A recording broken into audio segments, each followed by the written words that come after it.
Kinumpirma ng DOJ na may hawak na 2 hanggang 3 passport si dating Duterte spokesperson Harry Roque. Pinasisilip na ngayon ng ahensya sa DFA kung paano ito nangyari. Una nang hiniling ng DOJ sa korte na kanselahin ang passport ni Roque na wanted dahil sa kasong qualified human trafficking. Kaugnay ng pagkakasangkot niya sa Pogo sa Porac, Pampanga.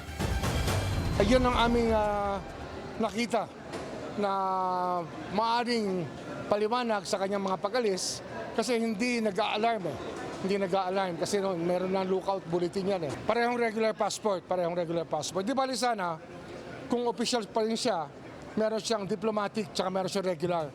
Ang alam namin, meron siyang 2 regular. At least 2. Tinawag naman ni Roque na fake news ang sinasabi ng DOJ na mayroon siyang multiple passports. Anya, iisa lang ang kanyang passport na kanya nang isinumite sa Dutch authorities bilang bahagi ng asylum bid niya sa the Netherlands. Wala na rin daw siyang diplomatic passport simula nang umalis siya sa gobyerno, ilang taon na ang nakalipas.